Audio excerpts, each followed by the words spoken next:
묵상 기도하심으로 우리 1월 2014년의 마지막 주일 예배 하나님께 드리겠습니다. 가로되 내가 모태에서 적신이 나와 싸운즉 또한 적신이 그리로 돌아갈지어라. 주신 자도 여호와시요 취하신 자도 여호와시니 여호와의 이름이 찬송을 받으실지이다. 이 모든 일에 욥이 범죄하지 아니하고 하나님을 향하여 어리석게 원망하지 아니하니라. 하나님 아버지, 스스로 우리가 만들고 가진 것이 아무것도 없습니다.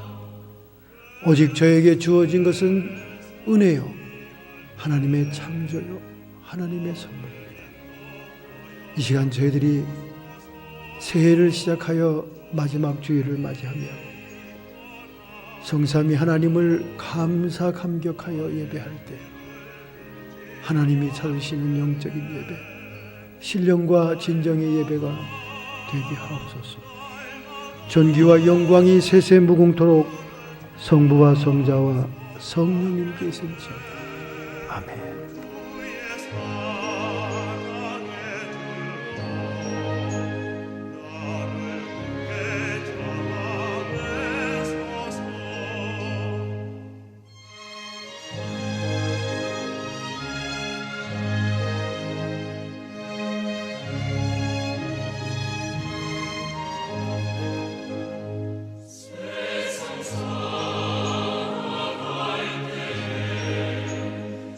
그 불의한 세력 앞에 두려워서 아무도 분노를 토할 수 없이 잠잠할 때 요한이 드디어 무거운 입을 열었다. 동생의 아내를 취함이 옳지 않도다. 하늘을 모르는 헤롯이 오만한 마음을 못 이겨 의로운 자를 옥에 가두었다. 오늘인가 내일인가 마지막 날을 기다리는 불길한 내감 속에 그래도 메시아의 소식을 듣고 싶어 두 제자를 보내었다. 오실 당신 그 이가 당신입니까? 주님이 보내신 대답, 소경이 보며 안전뱅이가 걸으며 문둥이가 깨끗함을 받으며 귀머거리가 들이며 죽은 자가 살아나며 가난한 자에게 복음이 전파된다. 참 메시아는 말에 있지 아니하고 능력에 있는 것, 세례 요한은 되묻지 않았다. 광야에서 외치는 자의 소리는 조용히 사라진다 할지라도 의인의 죽음으로 영원히 사는 것, 그는 메시아와 함께 결단코 패배자가 아니다.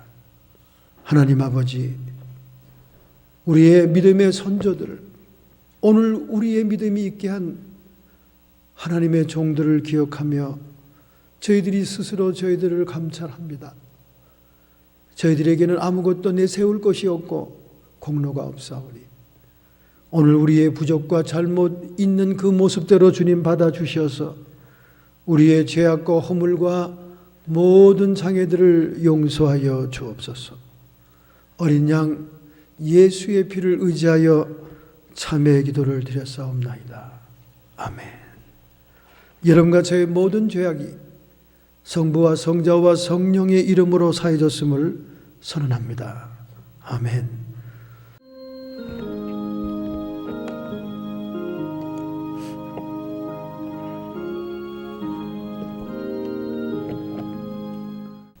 하나님의 말씀입니다.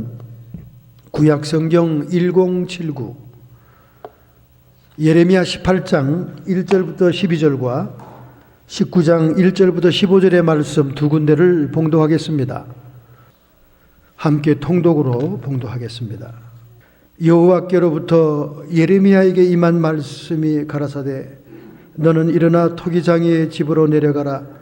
내가 거기서 내 말을 내게 들리리라 하시기로 내가 토기장이의 집으로 내려가 본즉 그가 농로로 일하는데 진흙으로 만든 그릇이 토기장이의 손에서 파상하며 그가 그것으로 자기의 의견에 선한 대로 다른 그릇을 만들더라.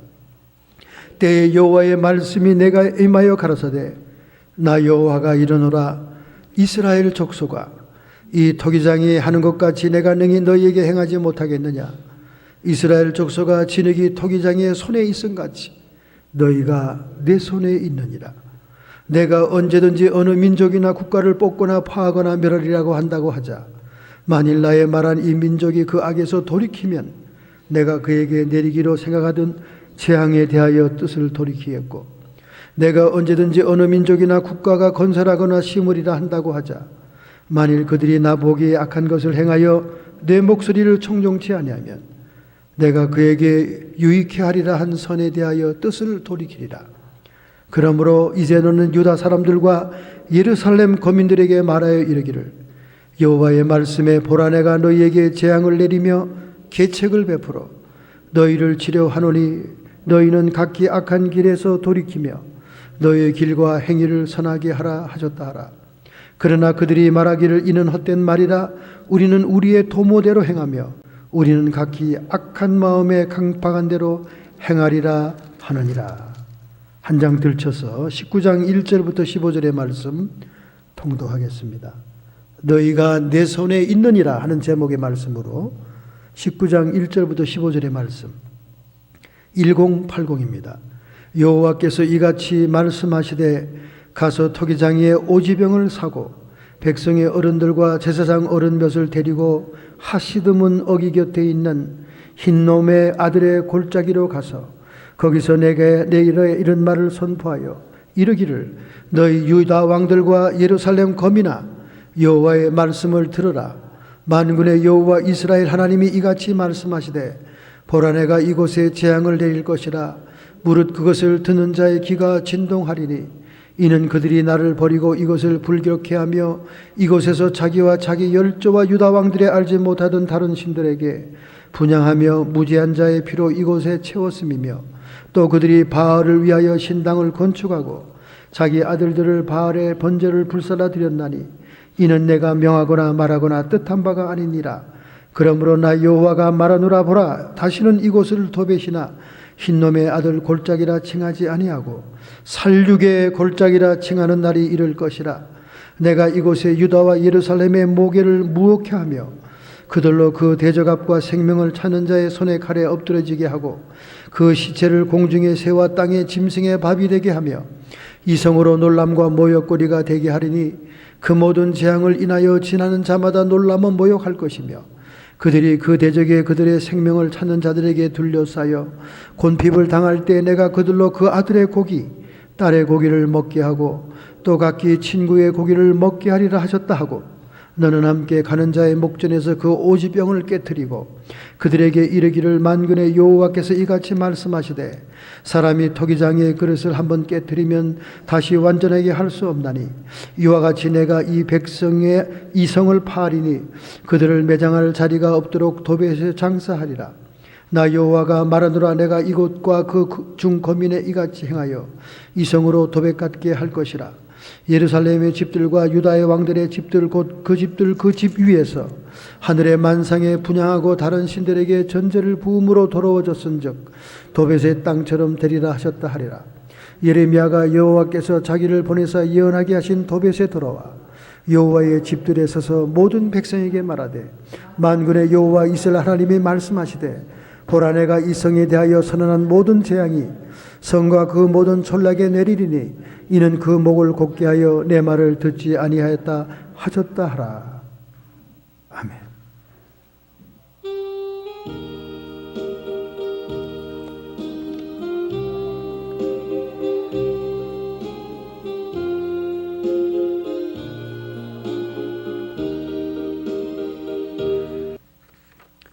지난 주간에도 여전히 미국의 북동부 지역에 사상 유례가 없는 추위, 눈 폭풍에 대한 뉴스 보도가 시간을 달구었습니다. 미국에서 가장 추운 동네는 캐나다의 앵커러지가 아니고 오데오 호수가에 있는 도시 미네아폴리스 세인트 폴이라고 하는 통계가 나왔습니다. 미국의 국립해양대 대기청의 발표에 의하면 미국에서 가장 추운 10대 도시 가운데 캐나다와 국경을 맞대고 있는 호수 근처의 도시 미네소타주의 미네아폴리스, 세인트폴 지역이라고 말했습니다. 12월부터 2월까지 겨울철 평균 기온이 섭씨 영하 7.4도, 그 다음에 앵커러지는 영하 7.3도, 그 다음에 위스콘신의 메디슨은 마이너스 5.8도, 이렇게 랭킹이 됐습니다. 우리가 가장 추울 걸로 예상되었던 그 나이아가라 폭포 인근의 뉴욕 버팔로주는 10등 안에 들기만 한 마이너스 2.7도시로 평균이 나왔습니다.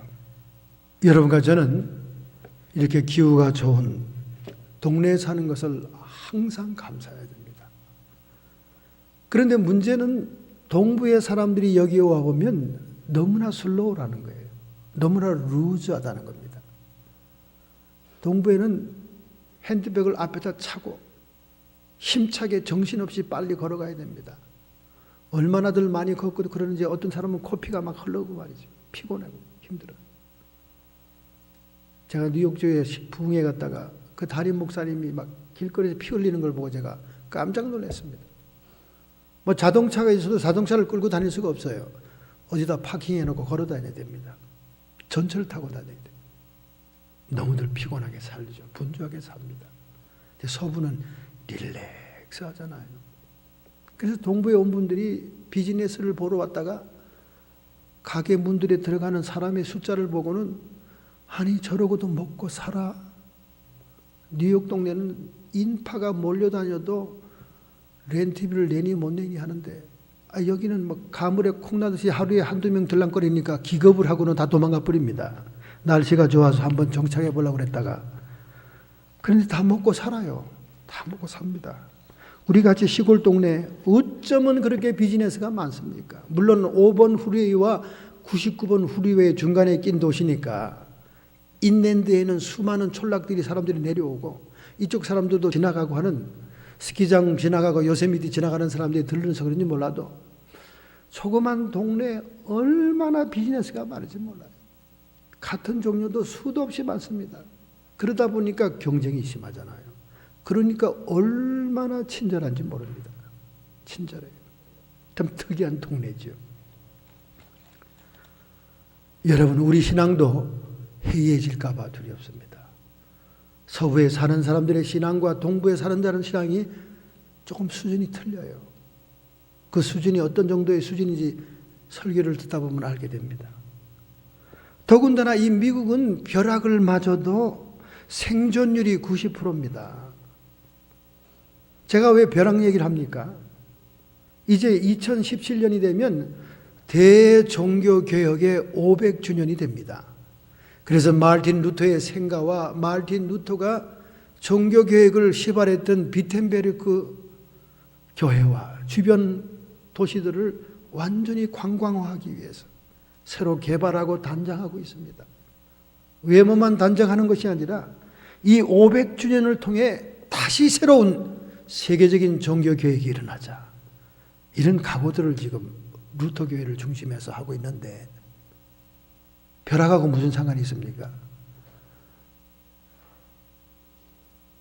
대학을 졸업하고 법관이 되고자 하는 꿈과 포부를 가지고 고향으로 가고 있던 그의 친구와 함께 동행하는 길에서 마른 하늘에 벼락이 떨어져도 유분수지 자기 친구가 옆에서 새카맣게 벼락 맞아 죽는 모습이 마르틴 루터를 하나님께로 헌신하게 된 직접적인 계기가 됐다 그럽니다.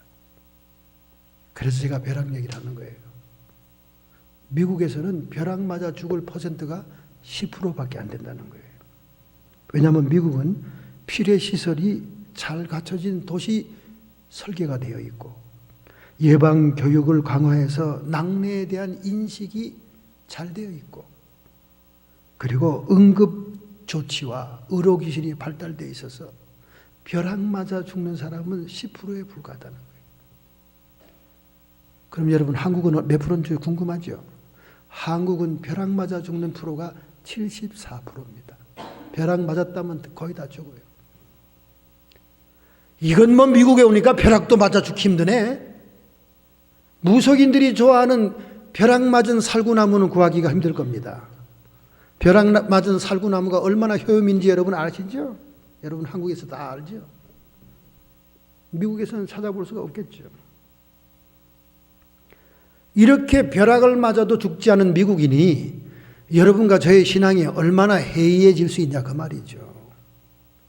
벼락 맞아 죽는 친구 때문에 대종교개혁이 일어나는 마르틴 루터의 소명이 있었는데 말이죠. 벼락 맞아도 안 죽어. 오늘 여러분과 저의 신앙을 점검해보는 시간이 돼야 됩니다.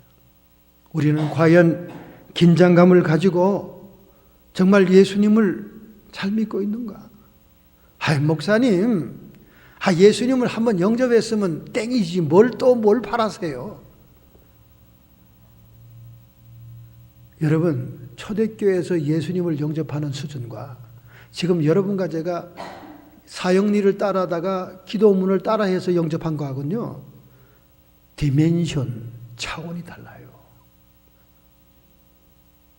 초대교회 시대는 로마가 세계를 식민지한 시대입니다. 로마의 황제만이 큐리어스, 주님이에요. 로마의 황제의 동상을 세워놓고 황제 숭배를 하던 때입니다. 이 지구상에는 주라고 부를 사람은 로마의 황제밖에 없습니다.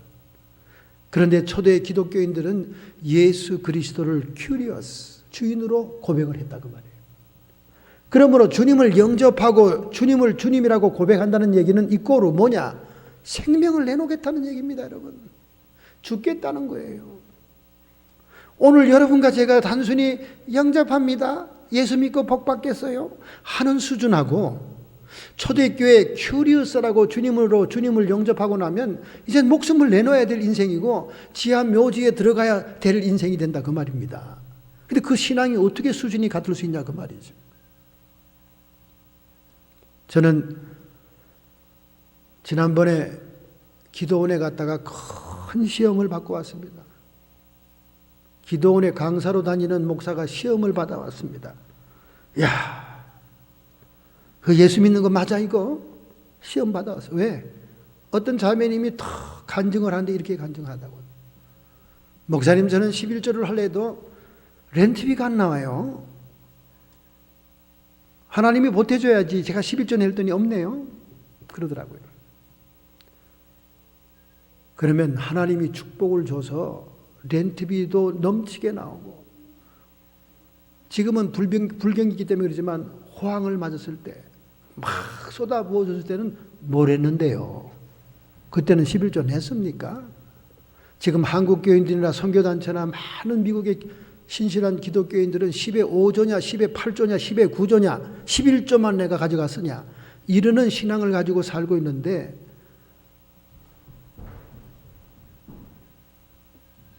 하나님께서 안수기도 하는데 예언의 말씀이 나오더라고요. 너의 물질의 문이 열리려면 하나님께 헌금을 바쳐라. 그래서 예언 기도에 그렇게 노골적으로 나오는 사람 처음이었거든요. 근데 그 사람이 바로 그렇게 간증하는 거예요. 목사님, 저한테 기도 받았다 그 말이죠. 저는 렌트비도 안 나와요. 그럼 렌트비 잘 나올 때, 호황일 때 그 모아놓은 돈 다 어디 있어? 그땐 11조 했나? 꼭 11조 하고 하나님의 음성이 들리면 변명거리를 그렇게 만드는 인간들이 많더라고요. 참 정직하지 않은 사람들입니다. 제가 시험에 들었어요. 하나님의 말씀을 대변한 제가 시험에 들었습니다. 그리고 하는 말이, 목사님, 저는 칼이 목에 딱 들어오면서 너 예수 믿으면 죽인다 그러면 저는 그때 예수님을 부인할 거예요. 살고 봐야지. 제가 그랬습니다. 자매님이 참 솔직한 건 좋지만은 내가 죽겠다는 각오도 하지 않고는 순교할 수도 없는 겁니다.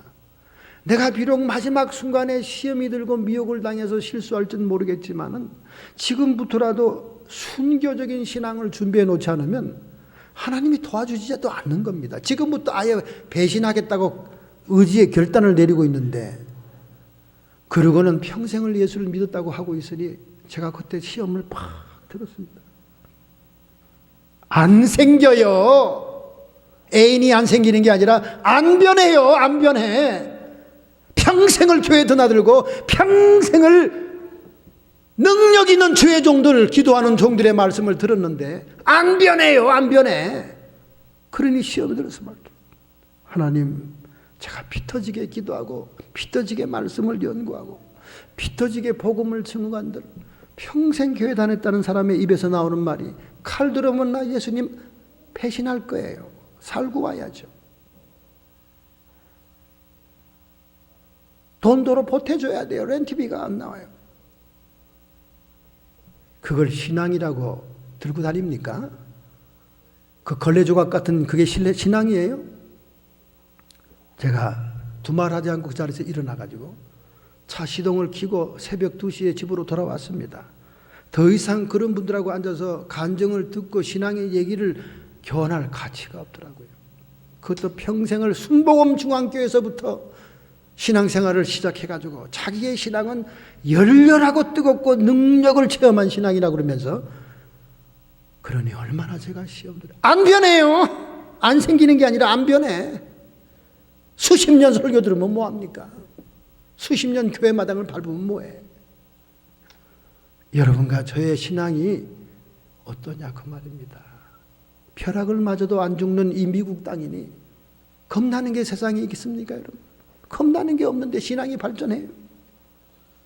차라리 한국은 김정은이가 뻥뻥 쏘아대고 연평대 폭격을 하고 하니까 새벽기도 나가서 울 수밖에 없죠. 긴장감이 있으니까. 그래서 곽선희 목사님이 그랬잖아요. 한국의 대부흥은 저 38선 김일성 때문에 한국의 신앙이 세계적인 신앙이 됐다. 고마워하자 우리. 그런 얘기를 하더라고요. 일리가 있는 말이에요. 그러나 이 서부는 눈폭풍이 있습니까? 날씨가 추워. 이 건물에 동파가 돼서 물이 셉니까? 자동차 시동이 안 걸립니까? 벼락을 쳐도 죽습니까? 안 죽으니? 이놈의 신앙이 전부 다 헤이 해가지고 날 잡소 보태주시오 이러는 신앙이니 얼마나 하나님이 가슴을 치겠습니까? 이와 비슷한 종족들이 오늘 본문에 나오고 있습니다. 남유다 왕조 말기에 암울한 시대 상황 속에 근 40년간 BC 627년 요시야 왕 통치 13년부터 BC 586년 바벨론 느부갓네살 왕에게 예루살렘이 회파되는 그때까지 예언 활동을 한 예레미야가 있습니다. 예레미야는 선지자 중에 가장 예수님을 닮은 분이라고 얘기하고 있습니다. 그는 눈물의 선지자라고 그래서 왜 계속 지어 맞고 지어 터지고 갇히고 우물에 빠뜨리고 구박받고 고통당했다 그 말이에요. 히브리 말로 이르메야후 여호와께서 던졌다 그 말입니다. 정말 던진 사람이에요. 우물에 던져지고 제사장 바수올이 기싸대기 때리고 말이죠. 내가 예언한 말하고 틀린 말하네. 평안하고 평화가 올 것인데 뭐가 우리나라가 망해? 팍 때리고 발로 차고 때려가지고 쇠고랑이에 예언활동 못하더라고 잡아매놓지 않습니까? 이게 20장에 나오는 얘기죠. 놋과 같은 백성, 쇠뭉치와 같은 반석 같은 백성, 이런 백성들에게 나간 예레미야, 눈물의 선지자였습니다. 눈물의 선지자. 이 예레미야를 하나님이 출생전부터 선택하고 선지 소명을 받은 신상 명세와 선지자 교육을 받고 임명되는 과정이 서술되면서 시작됩니다. 그리고 예레미야서는 전부 다 예레미야가 이렇게 예언의 말씀이 이렇게 말하면 그걸 받아 적는 그의 그 비서가 있었습니다. 비서의 이름이 바룩이에요. 바룩이 다 받아 적은 거예요. 그래서 예레미야서는 중복되는 내용이 많아요. 그리고 연대순으로 정리정돈이 잘 안 되어 있습니다. 바룩이 그걸 받아 적었어요. 그러면 이 눈물의 선지자 예레미야 사역이 우리에게 주는 교훈은 무엇일까요? 오늘 첫 번째로 18장 8절의 말씀을 읽겠습니다.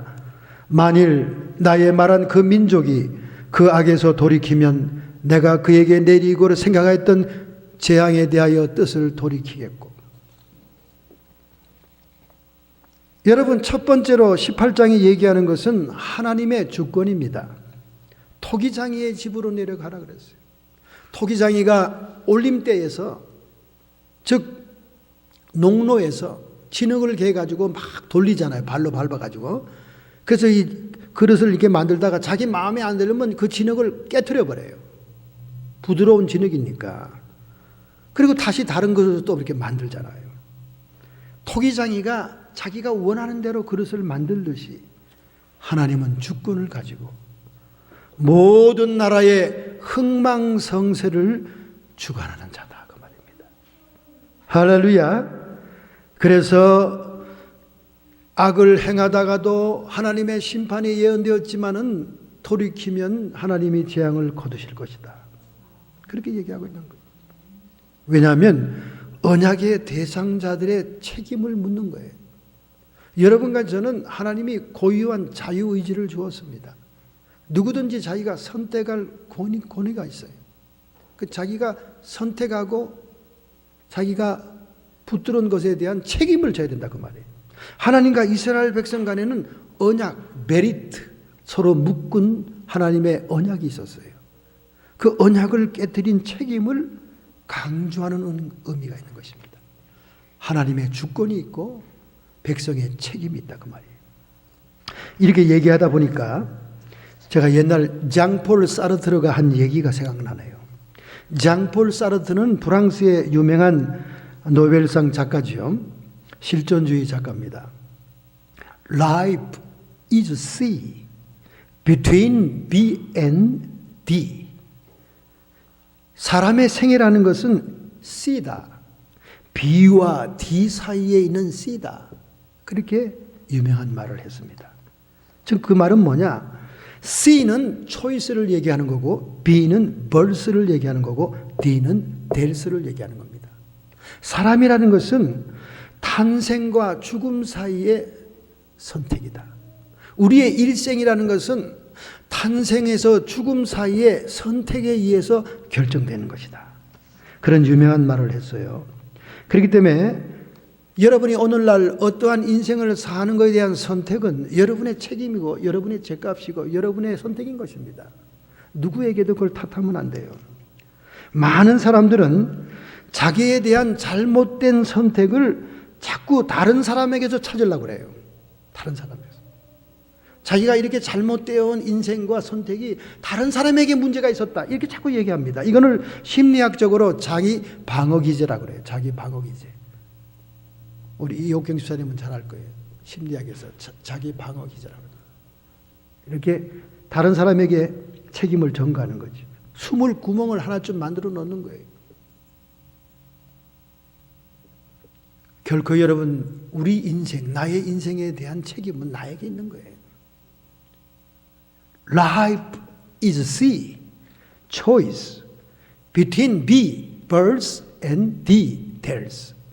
죽음과 생일과 죽음 사이에, 탄생과 죽음 사이에 선택이 우리의 인생이다, 그 말이에요. 그러니까 누구를 브레임하지 마세요, 여러분. 바로 주권적인 하나님은 이것을 백성에게 얘기하는 거예요. 언약의 백성의 언약을 지켜야 될, 선택해야 될 책임이 있었다는 겁니다. 여기에 대해서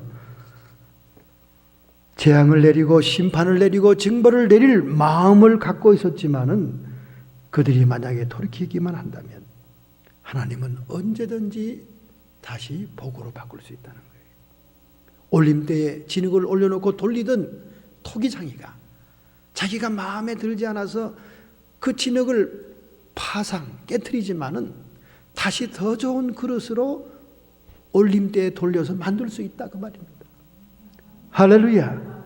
오늘 여러분에게 징계와 재앙을 선언하는 것은 하나님이 회개하고 순종하라고 사랑의 심정으로 얘기하는 거예요.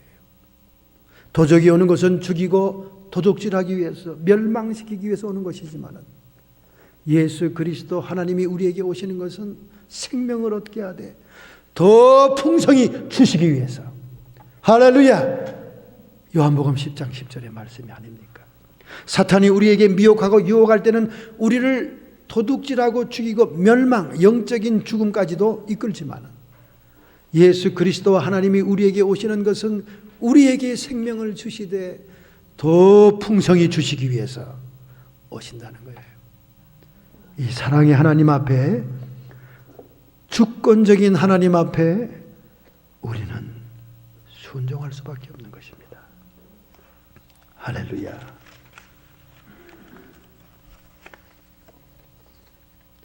한 마리의 제비가 많은 여행을 통해서 인생에 대해서 배운 게 많습니다.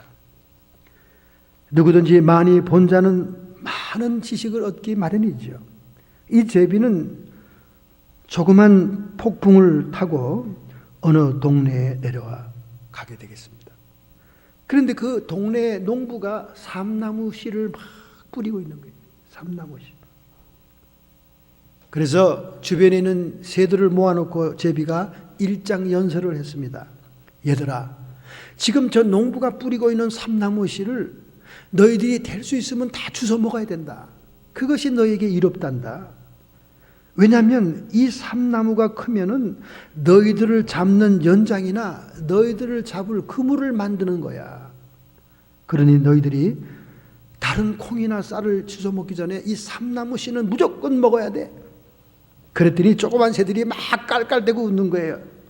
아니, 씨면 다 똑같은 씨지 무슨 그 씨를 또 먹으라 그래. 우리가 먹어봤더니 맛도 하나도 없더만. 내 말이 틀림없으니 저 저주의 씨를 싹이 나기 전에 다 먹어버려. 아무리 얘기를 해도 조그만 참새들은 제비의 말을 믿질 않았어요. 쓸데없는 일을 우리에게 시키지 마. 우리는 우리가 먹고 싶은 것만 먹을 거야. 새들이 그렇게 얘기했습니다. 근데 삶이 벌써 싹이 나고 이렇게 나무가 자라기 시작했습니다. 그래서 제비는 또 다급해서 얘들아 정말 큰일 났다.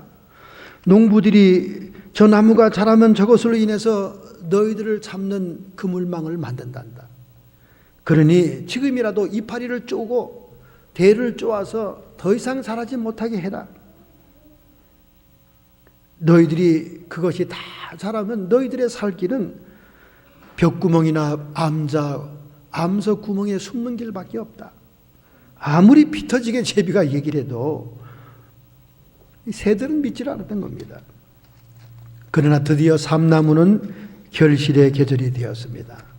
농부는 그것으로 수많은 그물들을 만들고 가을 들녘에 농부가 거둬들일 추수할 곡식이 있는 곳에 그물망을 쫙 치는 거예요. 새들은 그 삶 그물에 걸려서 하나둘 죽기 시작한 겁니다. 제비는 소리를 쳤습니다. 그 봐라. 나는 이제 곧 날씨가 추워지면 강남으로 떠나면 되지만은 너희들은 철새가 아느니 이 동네에 살아야 되는데 왜 그렇게 말을 듣지 않냐. 안타깝게 소리를 외치다가 그는 날씨가 따뜻한 강남으로 날아가 버렸다는 것입니다. 여러분, 하나님께서는 왜 선지자를 보내겠습니까? 선지자의 그 불타는 사명, 애끓는 사명을 통해서 주님이 택한 백성, 사랑하는 백성들을 구하기 위해서 그런 겁니다. 결코 재앙이나 멸망을 시키기 위해서 그러는 게 아니에요. 사랑이기 때문에 안타까워 그들을 구하려고 선지자를 보내는 겁니다. 그런데 그 당시 선지자들이 타락했지 않습니까? 그 당시에 제사장들이 타락하지 않았습니까? 그 당시에 백성들이 타락했기 때문에 바른 말하고 바른 소리하는 예레미야를 때리고 치고 발로 밟습니다. 더 이상 예언 활동을 하지 못하도록 결박하고 쇠고랑이를 채웁니다. 그래도 막 소리를 치고 외치니까 소리가 들리지 않은 마른 우물에 던져버립니다. 소리가 저도 메아리 치고 소리가 들리질 않아요. 여러분, 오늘날도 마찬가지예요. 바른 소리 바른 말하는 건 다 싫어합니다. 여러분이 건강을 챙기고 병을 낫기를 원하니까 그 쓰디쓴 한약도 먹는 거지. 병만 아니라면 그 약을 먹겠어요? 그걸 음식이라고 먹겠습니까? 옛날에 어머니들이 그걸 짜가지고 주고는 꼭 사탕을, 박하사탕을 주잖아요. 한 입에 단 한 개 먹어라. 한 입에 단. 왜? 쉬었다 먹으면 쓰니까 안 먹으려고 그러니까 아이들이. 한 입에 탁 먹으면 그냥 못 모르고 넘어가니까. 그럼 박하사탕을 얼른 입에다 넣어주잖아요. 불의한 세상에 진실을 진실이라고 말할 수 있는 용기는 생명을 건 용기예요. 요즘같이 일본이 저렇게 악질적으로 나갈 때 극단적인 우익화하고 아베 총리가 망언을 하고 말이죠. 그의 외상들이 독도의 영주권을 주장하면서 한국과 중국을 계속 괴롭히잖아요. 우리 조상들이 얼마나 고생했는지 알겠어요. 저렇게 일본 사람들이 나쁜 줄 미처 몰랐습니다. 2차 세계대전 당시에도 일본 국민들이 전쟁에 대해서 자부심을 느끼고 교회 기독교인조차도 침묵을 지키고 있을 때가 있었습니다. 그러나 신앙에 기초하고 참 믿음의 사람이라면 일본이 나가야 할 길은 전쟁이 아니라고 비판하는 사람이 있었다는 거예요. 소수의 무리 가운데 한 사람이 있었는데 그는 바로 아사미 센사쿠라는 목사님이에요. 아사미 센사쿠. 이 목사님은 일본 제국이 일으키고 있는 이 전쟁은 하나님이 원치 않은 전쟁이다.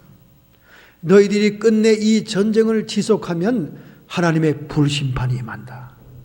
그렇게 예언합니다. 그러니 전쟁에 광분하고 있는 제국주의, 군국주의 이 지도자들이 이 사람의 입을 막아야 되잖아요. 국민들을 선동하니까. 정녕 너희들이 이 전쟁을 끝까지 수행한다면 하늘의 불심판이 떨어질 것이다. 결국 원자 폭탄 2개가 불심판으로 떨어지지 않았습니까? 이 사람의 입을 막기 위해서 영하 16도까지 내려가는 북해도의 지하 감방에 쳐넣습니다. 북해도는 저 일본의 북쪽 섬 아닙니까?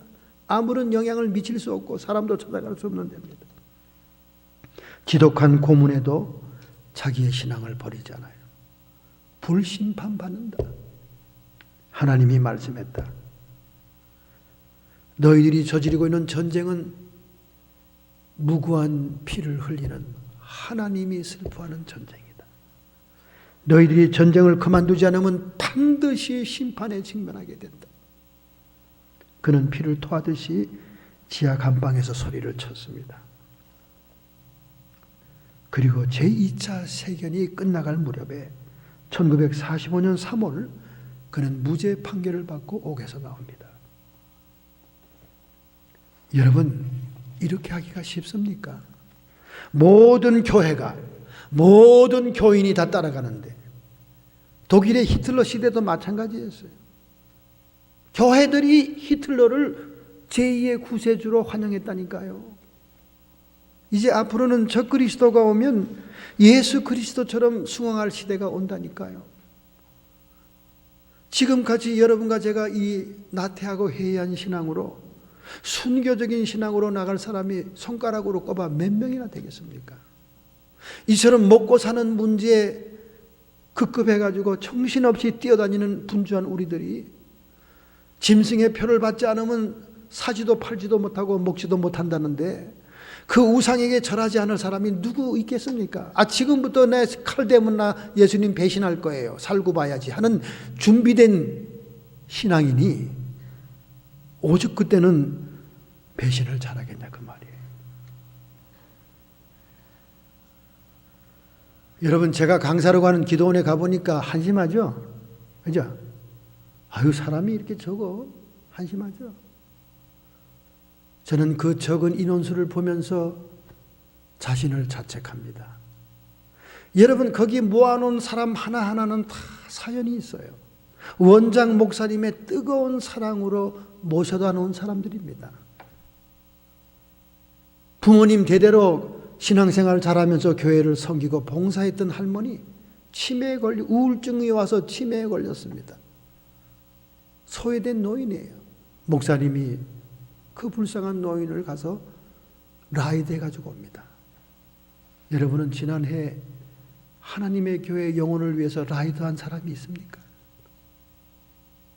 어떤 인간은 라이더 하다가 시험 들어서 떠나갔지 않습니까? 또 한 사람은 목사님, 이 불경기에 우리 가게 렌트비 4,000불이 없어요. 목사님이 플럼빙을 합니다. 남의 집 바닥을 기어요. 이 갑옷 같은 옷을 입고 기어서 후라시를 입에 물고 플럼빙을 해요. 그 100불, 200불 번 돈 4,000불 렌트비 대줍니다. 그 잘 되던 가게 쫓겨난다니까.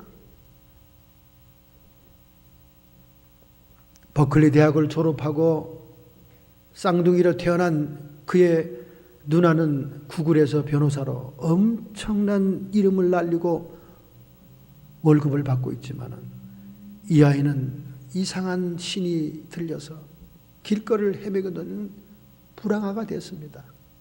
버클리 대학을 나오면 뭐합니까? 정신이 왔다 갔다 하는데 길거리에 추워 죽을까 봐 그 아이를 자기 방으로 데려가서 재웁니다. 그러면 어쩌다가 예배 시간에 참석했다가 궁뎅이가 가벼워서 금방 또 나가버려요. 밤마다 자러 오기만 합니다. 그래도 그 아이를 데리고 있는 거예요. 그것을 보고 저는 자책을 느꼈습니다. 한 영혼을 저렇게 귀하게 여기고 애를 썼구나. 또 한 사람은 유명한 교회 장로님인데 자식들 농사를 잘못 지어가지고 하나같이 아이들이 뻗나가서 약 먹고 술 먹고 하다가 길거리에 헤매는 그런 아이 신세가 되는데 그 아이를 붙잡아다가 자기가 데리고 다니면서 일시킵니다. 지금 많이 정신이 돌아왔어요. 지난주에는 교회에서 멋지게 아주 아름다운 목소리로 영어로 기도를 하는데 눈물이 납니다. 그분입니까? 목사님, 7, 8개 멀 속에 있는 대형 가게가 무슨 소용이 있겠습니까? 제가 잘 나가는 가게 하나는 킵하고 싶은데 다른 건 다 뱅크럽시 하고 싶습니다. 근데 뱅크럽시 하면 하나를 킵할 수가 없잖아요. 그러니까 목사를 찾아가서 명의를 좀 빌려주시고. 그러니까 목사님 명의를 빌려주지 않습니까? 텍스가 나올 수도 있고 크레딧이 망가질 수도 있는데도. 그런데 그 인간은 뭐 예배 집회 한 번도 안 나타나요. 그렇게 한 사람 한 사람을 다 해서 모아놓은 영혼들입니다, 여러분. 그 영혼들이 여러분 보기에는 하잘것없이 보입니까? 원장 목사님의 피와 땀과 눈물이 있는 사람들이에요. 여러분이 작년에 렌트비 4,000불 대준 사람 있어요? 아파트비 없다고 1,500불 없다가 뛰어오면 대준 사람 있냐고. 우리 집에도 뛰어왔더라고. 1,500불 내놓으라고. 대줬죠, 1,500불. 아, 길거리 나간다는데 어떡할 거야. 여러분이 작년에 여러분 라이더 했어요? 몇 명 라이더 했습니까? 치매 걸린 노인네 여러분 모시고 왔어요? 우리는 그런 영혼들을 보면 자기를 돌이켜 봐야 됩니다. 자기를 자책해야 돼요. 내가 못한 일을 다른 사람이 이렇게 하고 있구나. 한 영혼이 너무나 귀해서 주님 사랑 때문에 이렇게 하고 있구나. 너무나 귀하게 여겨야 돼요. 이게 예레미야의 심정입니다.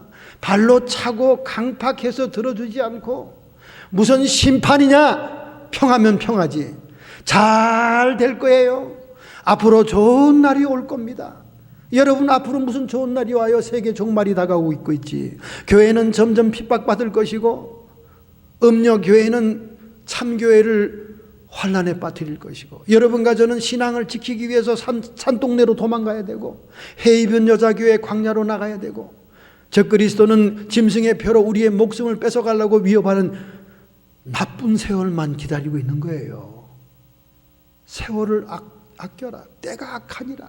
예수님 말씀했잖아요. 때가 악해진다고 점점 세상은 악해집니다. 여러분과 제가 이 현실 위주의 신앙을 가지고는 더 이상 신앙을 지킬 수가 없어요. 초대교회 주의 백성들이 예수님을 큐리어스 주라고 부른 것은 내가 이제 생명을 내놓겠습니다 하는 의미였어요. 근데 오늘 여러분과 제가 예수님의 이름으로 주의 이름을 영접합니다. 예수 믿고 복이나 받으라는 얘기 듣고는 그거 한번 받아보려고 지금 영접하는 거지. 그 신앙의 차원이 같습니까? 신앙의 차원이 같아요. 오늘 여러분과 저는 자기를 돌아보면서 회개해야 됩니다. 겸비해져야 됩니다. 하나님 앞에 자기를 낮추어야 돼요.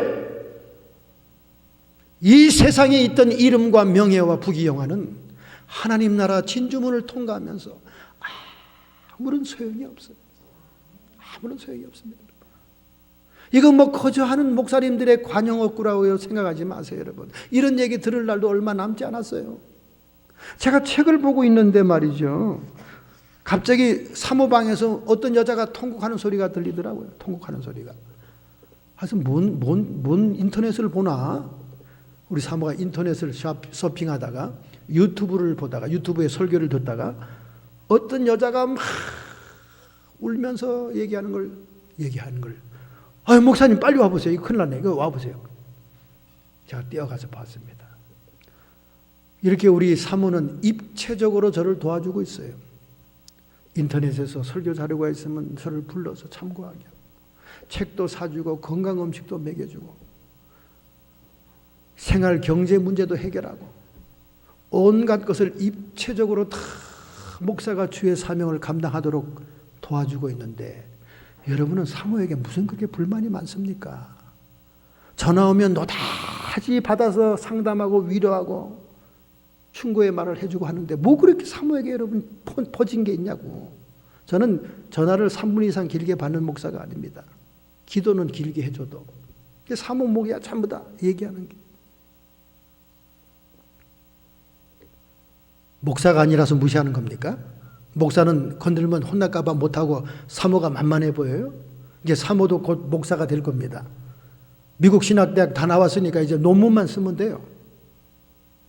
여러분에게 숨겼지만은 미국 신학대학 다 졸업한 훌륭한 분이에요, 여러분. 이제 논문만 제출하면 목사 됩니다. 이제 목사 안수 받아라. 안 되겠다. 신자들이 너무 짓밟는다. 그래서 방으로 뛰어가 봤더니 아이고 어떤 여자가 막 천국과 지옥을 갔다 하고 울고불고 난리 나는데 하영조 목사가 지옥에 있어. 물론 여러분 유튜브는 필터링이 안 되는 스크린입니다. 아무나 올릴 수 있는 데예요. 귀신의 말인지 누구의 말인지 영분별이 돼야 되겠지만 한번 thinking about, 생각은 해볼 수 있다 그 말이에요. 여러분 이 지구상에서 하영조 목사만큼 분주한 목사가 어디 있었습니까? 연예인 교회를 창설하고 세계 모든 미국의 새로운 예배 양식을 한국에 수입하고 세계의 모든 유명한 책들을 두란노 서원으로 번역해서 출판하고 얼마나 무리했으면 가난 말기에다가 그리고 신장 피돌기까지 하면서 신장 피거르기를 미국의 LA까지 와서 하면서까지 세계를 돌아다니면서 지금은 CGN 방송이 세계 선교를 네트워킹하지 않습니까? 지지난달에는 하영조 목사 1주기 추모 예배를 너무나 성대하게 거창하게 교회에서 하는 것을 제가 TV 중계로 봤습니다. 훌륭하게 일하신 분 존경해서 추모 예배 봐야죠. 그런데 이 천국과 지옥 갔다 오는 부인이 울면서 얘기하는데 하영조 목사가 지옥에 있다. 자기도 왜 자기가 지옥에 왔는지를 영문을 몰라 한다는 거예요. 그래서 자기가 하나님께 물어봤답니다. 아니 이렇게 훌륭하고 유명하고 세상 사람들이 다 존경하는 유명한 목사가 왜 지옥에 있습니까? 하나님이 받아야 될 영광을 자신이 다 받았느니라. 그게 사실인지 아닌지는 여러분 영분별해야 됩니다. 그러나 우리가 think about, 생각을 해봐야 되는 겁니다. 이 세상 사람들이 거창하고 위대하게 보는 것, 외모로 화려찬란한 것을 우리는 속지 말자는 거죠. The Great City, 바벨론 시티는 세계에서 가장 위대하고 사치스러운 도시입니다. 거기는 음녀가 있고 귀신들의 처소요, 세상의 모든 종교의 잡것들이 모여있는 거대한 도시다 그 말이에요. 그러나 새 예루살렘 성은 신부가 단장한 것처럼 깔끔하고 깨끗하고 하얗게 찬란하게 빛나는 성인데 거기에 참여할 사람들은 숫자가 적더라는 거예요. 그러므로 여러분과 저는 우리의 인생관을 바꿔야 됩니다. 우리의 가치관을 바꿔야 돼요. 우리의 세계관을 바꿔야 됩니다. 세상 사람들이 좋아하고 멋있어 하는 걸 따라가면 안 돼요. 성령께서 로마서 12장 2절에 말씀했습니다. 너희는 이 세대를 본받지 말고, 이 세상 따라가지 말고, 이 세상이 추구하는 것을 좋아하지 말고, 이 세상이 이야 화려하다, 이야 거창하다 하는 그것을 따르지 말고, 마음을 새롭게 하여 변화를 받아 하나님의 선하시고 온전하시고 기뻐하신 뜻이 무엇인지를 분별해라. 안 생겨요. 안 생기는 정도가 아니라 안 변해요. 이 세대를 본받지 않고 마음이 새롭게 돼야 마음이 변하는 거지. 수십 년 예수를 믿었는데도 여전히 세상적인 가치관으로 세상 사람들이 와 하면 거기 뭐가 있는 줄 알고 따라가요. 큰 길, 큰 문, 신장로는 수많은 사람들이 가더라. 그러나 좁은 길, 좁은 문은 들어가는 사람이 적더라. 우리 주님이 말씀했습니다. 여러분과 제가 혹시 말이죠, 천국에 가게 되면 기절하고 놀랄 일들이 너무나 많을 거예요. 이 땅에서 보잘것없고 초라하던 사람들이 그 나라에서는 큰 자가 되어 있을 것입니다. 할렐루야! 이 땅에서 그토록 사람들에게 화려하게 이름이 날리고 명예를 추구했던 사람들이 천국에는 없을 것입니다. 두 번째, 여러분, 19장 11절의 말씀입니다. 우리 19장 11절 말씀을 보겠어요. 그들에게 이르기를 만군의 여호와께서 이같이 말씀하시되 사람이 토기장의 그릇을 한번 깨트리면 다시 완전하게 할 수 없거니와 이와 같이 내가 이 백성과 이 성을 파하리니 그들을 매장할 자리가 없도록 도벳에 장사하리라. 여기 오지병을 사라 그랬습니다. 근데 오지병은 완성품이에요. 이거는 딱딱한 그릇입니다. 아까 농로에 있던 진흙덩어리처럼 부드러운 게 아닙니다. 이 완성된 병은 깨트리면 회복할 수가 없어요. 이 오지병을 히브리 말로 박부쿠란 말은 의성어입니다. 오지병에서 물이 부어질 때 나는 소리를 따라서 지은 명칭입니다. 붉은 진흙으로 제조하고 처음 구운 다음에 윤을 내기 위해서 잿물인 오진물을 다시 부어서 발라서 굽게 됩니다. 그러면 15에서 30cm 되는 주둥이가 긴 오지병이 나온다 그 말이에요. 왜 하나님은 예레미야에게 오지병을 사라고 그랬습니까? 그것은 이스라엘 백성이 목이 긴 것처럼 고집이 세고 그 목을 곧게 했기 때문에 그것을 상징한 것입니다. 잠언서 29장 1절에 말씀합니다. 자주 책망을 받으면서도 목이 곧은 사람은 갑자기 패망을 당하고 피하지 못하게 되리라. 자주 선지자와 하나님의 종들의 말씀에 책망을 받으면서도 목이 고다 회개치 않은 자들은 갑자기 패망을 당하고 피하지 못하게 되리라. 이 오지병을 한번 깨뜨리면 회복이 될 수가 없었습니다. 이것은 이스라엘 민족 운명을 얘기하는 거예요. 남유다 왕국이 BC 586년에 느부갓네살 왕의 침공으로 돌 위에 돌 하나 남지 않고 완전히 폐허가 될 것을 예언한 것입니다. 필연적인 심판을 얘기하는 거예요. 왜 그럼 이런 심판을 받게 되었는가? 쓰레기장으로 쓰는 예루살렘 시온 언덕 밑에 남쪽 흰놈 골짜기가 있습니다. 이 흰놈 골짜기에는 대대로 우상 숭배 장소였어요. 므낫세 치하에는 이기적인 신당을 짓고 제단을 지어가지고 거기서 몰렉신, 아이들 인신 제사를 드리는 그 우상신을 섬기다가 요시아의 종교개혁 때 완전히 철폐되죠. 사라지게 됩니다. 그런데 이제 더 이상 거기를 도벳이라고 하지 말라. 거기는 하나님의 심판으로 살육의 골짜기가 되리라. 하나님의 택한 백성들이 외침을 통해 수없는 시체가 쌓이는 자리가 될 것이다. 필연적인 하나님의 심판을 선고받게 됩니다. 그리고 집집마다 지붕 위에서 메소포타미아 근동 지역에 있는 사람들이 섬기던 천체 우주 삼라만성의 별들을 섬기는 우상 숭배가 만연했습니다. 심지어 하나님의 성전 속에서도 태양신을 섬기지 않았습니까? 그래서 예레미야는 흰놈 골짜기에서 예언을 선포하다가 하나님의 인도를 따라 성전 뜰악, 성전 마당에 가서 하나님의 심판을 선언합니다. 너희들의 형식적인 제사, 종교적인 행사, 모든 선민의 특권을 상실하게 되리라. 너희가 하나님의 택정함을 잊고 선민이 되었다 할지라도 너희들의 모든 권위는 사라지게 될 것이다.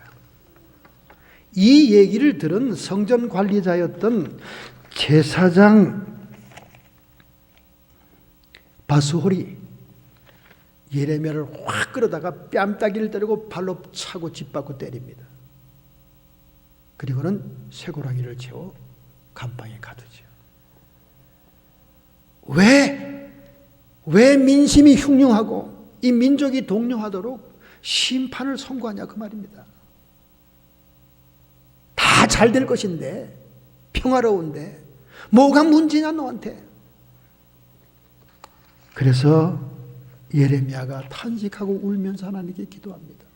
이 백성들이 변하지 않습니다. 받아들이지 않습니다. 목이 곧습니다.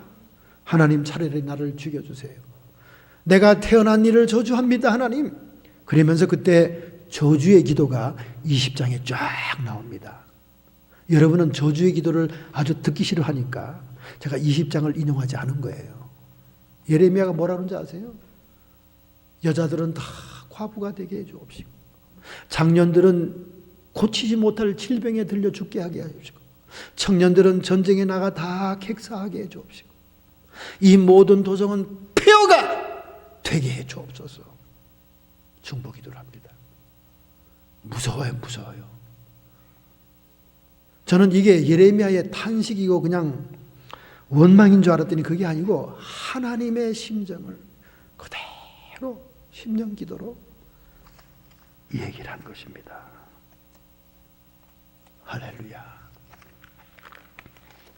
왜 여러분과 저는 때때로 죄의식이 없습니까? 초신자가 목사님을 찾아왔습니다. 아니 목사님은 맨날 회개하라고 그러는데 설교상에서 저는 회개할 게 없습니다 목사님. 뭐 느낌이 있어야죠. feel이 있어야 회개하지 않습니까? 도대체 목사님이 얘기하는 죄의 양이 얼마나 됩니까? 죄의 무게는 얼마나 됩니까? 사람의 무게인 한 80kg 됩니까? 목사님이 웃으면서 너 시체에다가 짐 올려봤냐? 아니 뭐 또 시체 기분 나쁘게 시체 얘기를 하세요. 시체에 아무리 많은 짐을 올려도 그 시체는 무게를 느끼지 않는 거다. 내가 오늘 죄의식이 없고 목사님이 회개하라는 말이 꼭 같게 들리고 남의 얘기처럼 들리고 나랑 아무 상관이 없는 이유는 네 영혼이 죽었기 때문에 그런 거예요. 네 영혼이 죽었기 때문에. 네 영혼이 죽었기 때문에. 오늘날 바리새인 서기관 같은 종교 지도자가 얼마나 많습니까? 이렇게 멋있게 설교는 해도 자기는 해당 사항이 아니야. 자기는 회개할 게 없어. 자기는 너무 어려워. 자기는 반성자야. 자기는 지금 잘 나가고 있어. 나는 지금 천국의 안방에 들어갈 것이냐 높은 자리에 들어가, 그건 문제지. 천국은 무조건 들어가. 이런 수없는 바리새인 서기관 같은 사두개인 같은 종교 지도자가 얼마나 많습니까 여러분? 왜 이렇게 죄책감이 없습니까? 왜 자기는 회개할 것이 없다고 생각합니까? 그들의 영혼이 죽은 상태이기 때문에 그래요. 오늘 여러분의 영혼이 성령 안에서 살아있다면 매 순간 매 시간 여러분은 자기를 돌아봐야 됩니다. 옆에 있는 영혼들을 보면서 자기를 자책해야 됩니다. 내가 못한 것을 하나님께 고백해야 돼요. 작년에 나는 한 명도 교회에 데려오지 못했습니다. 나는 작년에 한 명도 비즈니스 렌트비를 대준 적이 없습니다. 나는 작년에 누가 아파트 비가 없다고 우는 사람에게 아파트 비를 대준 적도 없습니다. 나는 몸이 불편하고 치매가 걸려있고 정신병에 걸려있는 사람을 라이드 한 적도 없습니다. 그들의 영혼을 위해서 내 것을 희생한 것이 없나이다. 여러분 회개해야지. 회개할 게 얼마나 많아요. 회개해야지. 여러분이 정말 하나님을 사랑하긴 하는 겁니까? 나도요, 청각 때, 사춘기 때 이성을 사랑해 봤는데요, 사랑하면 돌아요. 아까운 게 없어요. 아까운 게. 여러분들 자식들 사랑하죠? 여러분 자식을 위해서 뭐 해주면 아깝지 않죠? 여러분 피 같은 돈, 목돈 수십만 불 떼줘도 하나도 안 아깝고 더 주고 싶죠? 왜 그렇습니까? 사랑하니까. 사랑하니까. 여러분 가정과 지 새끼를 위해서 하는 건 하나도 안 아깝죠? 어쩌다가 여러분 위해서 옷 사는 거, 더 좋은 거 살 수 있는데 그런 마음 들죠? 그런데 하나님과 이 몸된 제단을 위해서 하려고 생각하니까 왜 그렇게 아깝습니까? 헛돈 나가는 것 같고, 목사 좋은 일 시키는 것 같고, 사모 좋은 일 시키는 것 같고, 사모가 입이 째진 걸 내가 어떻게 봐? 그런 마음 들죠? 여러분은 하나님을 사랑하는 게 아니에요. 여러분이 정말로 하나님을 사랑하면 내가 못 믿고 못 입고 드리기를 원하는 거예요. LA 어떤 교회는 그래요. 그 교회는 명품 옷을 입은 사람이 없습니다. 한 푼이라도 교회에 돈을 헌금도 하고 싶어서. 그래서 어쩌다가 못 모르고 초신자가 와서 딱 명품을 빼가지고 오면 전부 다 이렇게 쳐다보는 완전히 엉뚱한 그런 교회가 있습니다. 그 교회에 일어나는 그 주님 사랑하는 모습을 간증하면 여러분들이 다음 시험 들어서 교회 못 나올까 봐 제가 간증을 못해요. 한 푼이라도 더 하나님께 헌금 드려서 세계 선교도 하고 구제도 하고 하기 위해서 일하지 않아야 되는 할머니들, 리타이어한 할머니들이 미신 공장에 다니면서 아침에 새벽기도 나왔다가 교회에서 아침밥 먹고 미신 공장 버스 타고 갔다가 2시간씩 버스 타고 갔다가 버스 타고 오면서 그 돈들을 주님이 너무 사랑스러우니까 아깝지가 않고 자기 몸을 깎아서 하는 거예요. 하나님의 성령의 감동으로 너 헌금해야 네 물질 문 열리겠다 그랬으면 아멘. 내가 몰랐던 걸 가르쳐 주시니 감사합니다. 예언의 말씀을 달게 받아야지. 그 기도해 준 목사님 앞에서 목사님 저는 렌트비가 좀 안 나오는데요. 그럼 내가 돈 주랴? 렌트비가 안 나. 그럼 렌트비가 잘 나올 때 더 많은 세월 축복받았잖아. 그럼 지금 모아놓은 돈에서 조금 헌금도 못해? 기도원에 가서 여지껏 제가 4번째 가는데 한 번도 헌금 올라온 꼬라지를 본 적이 없어요. 우리 권지사님 올라온 거 외에는. 그리고 사모가 올린 헌금밖에 없어요. 참, 정말 미국 교인들은 누가 교육을 시켰는지, 누가 신앙생활을 가르쳤는지, 어디서부터 고쳐야 될지 안 변해요. 안 변해. 안 변해. 안 변해. 피를 토해도 안 변해. 안 변해. 안 생기는 게 아니라 안 변해. 어째 헌금을 할 줄 모르냐 그 말이야. 어째. 아니 헌금이 없는 예배가 예배냐고요. 구약시대 성경을 안 읽어봤어요? 재물이 없는 제사가 예배입니까? 누가 하나님이 100만 불 내렸어요? 5불이든 10불이든. 아니 집사님은 5불도 없으세요 요즘? 그랬더니 왜 5불은 있죠. 그럼 5불을 내시면 될 거 아니에요. 내가 있는 것에서 정성을 다해서. 어찌 헌금도 안 하고 예배에 앉아가지고 나한테 오늘 무슨 좋은 말을 또 해댈까? 그걸 기다리고 있습니까? 여러분의 신앙은 참신앙이 아닙니다. 여러분은 주님을 사랑하는 게 아니에요. 주님을 사랑하면 아까운 게 없는 겁니다. 이 몸된 제단에 뭐가 필요할까? 내가 영혼을 구원하기 위해서 무엇을 쓸까? 내가 가지고 있는 재능과 재물과 건강과 모든 것을 동원해서 진주문을 통과할 때 이 세상 것은 아무것도 가져갈 것이 없어. 여러분이 모든 재능과 주님이 준 축복으로 청지기로 그것을 투여해서 영혼을 구원하게 된 그 영혼들만 거기 있다 그 말이에요. 오늘 정말 여러분이 주님을 사랑하는 것을 표현해야 될 줄로 믿습니다. 할렐루야. 여러분 로마 시대는요 애굽에서 식량을 로마로 옮겨갔습니다. 로마 시민의 200만 시민의 모든 식량은 이집트에서 옵니다. 나일 강변의 풍부한 물과 1년에 산모작, 태양이 뜨겁고 날씨가 좋고 농토가 좋으니까 산모작하는 풍부한 쌀, 풍부한 밀가루를 알렉산드리아 호에 실어서 로마 지중해로 가져갑니다. 그런데 이 배가 파선을 만났어요. 수없는 풍랑에 끌려다니다가 어떤 무인도에 걸치게 되었는데 이미 배는 다 파산이 됐습니다. 나무 조각, 풍선 조각, 짐 조각에 몸을 의지해서 수일을 고생하다가 섬에 도착했습니다. 거기 자기들을 리더해 줄 만한 배에 종업원들은 하나도 없었어요. 그 손님들만 무인도에 도착했는데 정말 막막한 거예요. 그래서 우선 식량을 나르는 배였으니까 그 배 조각 파편에서 먹을 양식은 최대한으로 다 끌어내립니다. 식량 걱정은 없었어요. 먹을 게 풍성하니까. 그리고 거기에 있는 씨앗들을 무인도에서 심기 시작합니다. 얼마나 땅이 좋은지 막 싹이 나고 농사가 너무나 잘 되는 거예요. 구조에 희망은 없었지만 그들이 당분간 먹고 견딜 수 있는, 지탱할 수 있는 식량이 있었던 거예요. 그런데 호기심이 많은 젊은 사람들이 그 무인도 산악지대를 막 들락거리더니 어떤 동굴에서 찬란하게 빛나는 금광을 발견하게 됩니다. 사람들이 와, 금광이 있어? 그래서 가보니까 정말 동굴 속에 금들이 막 광석으로 박혀 있는 거예요. 그날부터 금을 캐기 시작하는 거예요. 그래서 그때는 조를 나눴습니다. 금을 캐는 조, 식량을 만드는 조, 농사하는 조, 이렇게 나눴어요. 그런데 금을 캐는 조가 막 금이 점점 쌓이고 많아지는 거예요. 그들의 주거지 옆에 막 금덩어리들이 막 번쩍 막 태양에 빛나는 거예요. 그 금빛을 보는 사람들이 현혹되기 시작합니다.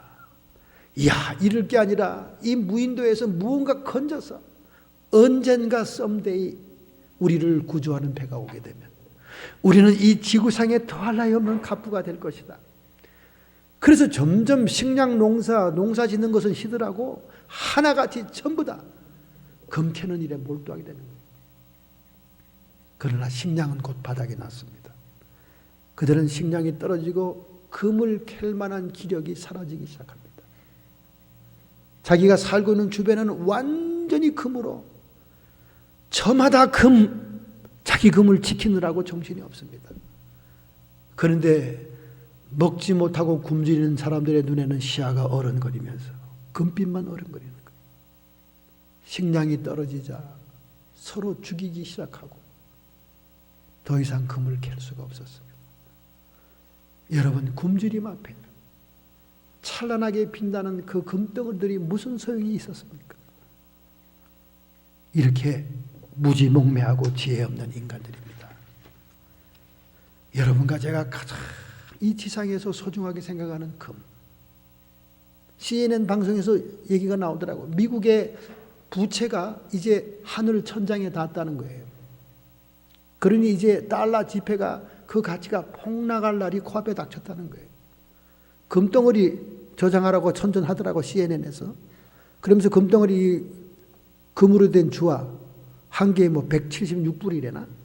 그거 사모하라고 막 얘기를 하더라고. 금덩어리들 먹고 사는 문제가 해결 안 되면 다 소용없는 거죠. 사람들이 그렇게 정신을 못 차리고 좋아하는 금이 하늘 날아가면 마당에 깔려 있대잖아요. 신장로 발로 밟고 지나가는 데잖아요. 요한계시록에 나오지 않습니까? 여러분, 이 세상의 가치에 현혹되지 맙시다.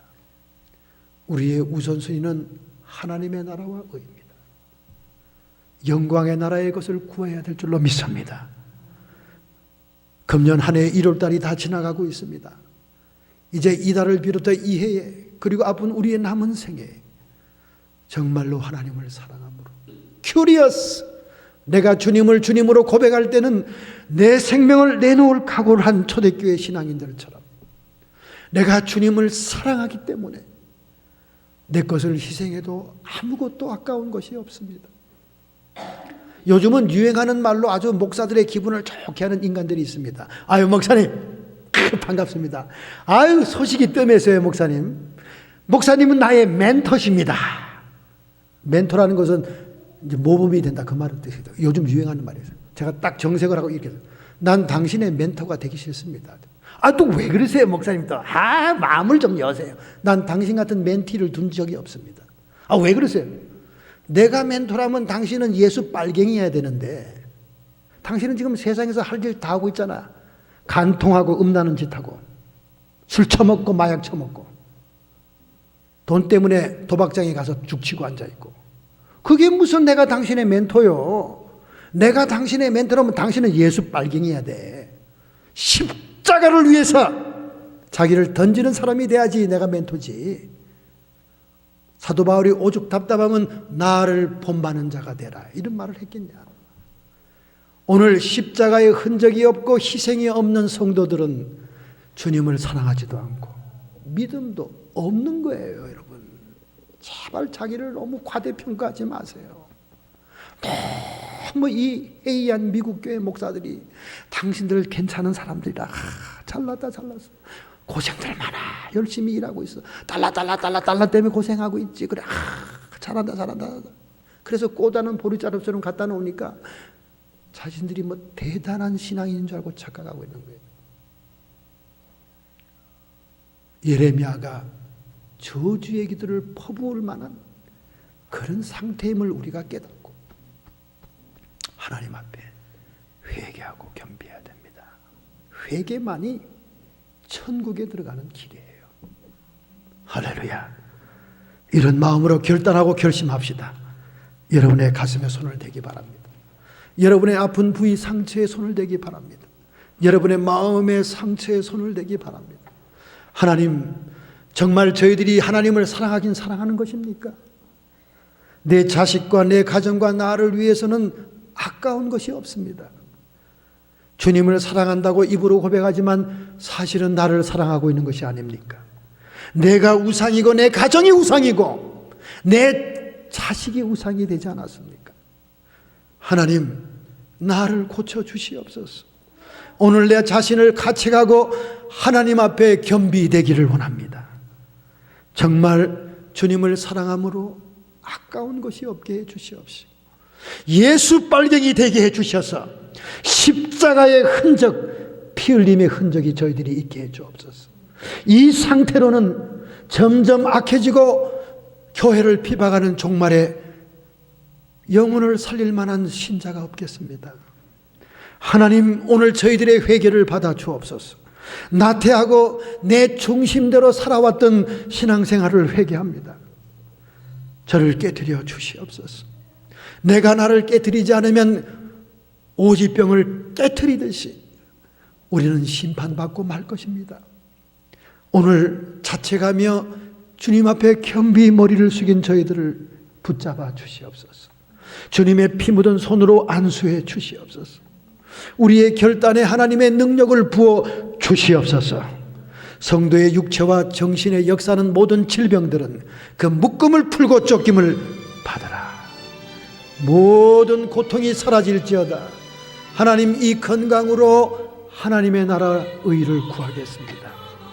우리의 세상 욕심, 이 세상을 따라가는 가치관으로 번민하고 불안한 초조한 마음을 깨뜨려 주옵소서. 오직 성령으로 평강을 주시옵소서.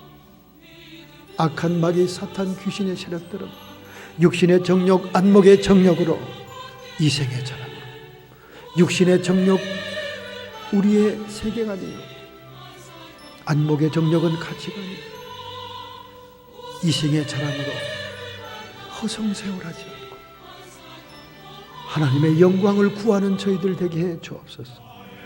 예수님의 이름 권세로 모든 사탄의 세력은 떠나갈지어다. 세상 임금은 떠나갈지어다. 이 세대를 본받지 않게 주시옵소서. 세상 사랑하면 아버지의 사랑이 우리에게 없다 말씀했사오니 우리는 사실상 껍데기와 같은 신자가 아니었나이까. 초대교회 교인들처럼 큐리어스라고 고백하는 순간 우리의 생명을 내어놓는 순교의 신앙이 되게 하옵소서. 차라리 중동에서 피 흘려 죽는 자들이 북한에서 깔려 죽는 자들이, 고통하는 자들이 더 훌륭한 성도들이 아닙니까? 우리는 너무나 좋은 기후와 좋은 땅에서 살면서 우리의 신앙은 해이할 대로 해이해졌습니다. 하나님 용서하여 주시옵소서. 이 시간 우리를 붙잡아 주심을 믿습니다. 예레미야 가슴에 불타올랐던 하나님의 성령의 말씀이 우리의 입술에 있었어. 우리도 영혼들을 위해 헌신하고 희생하게 해 주옵소서. 예수님의 이름으로 감사하며 축복하며 기도하옵나이다.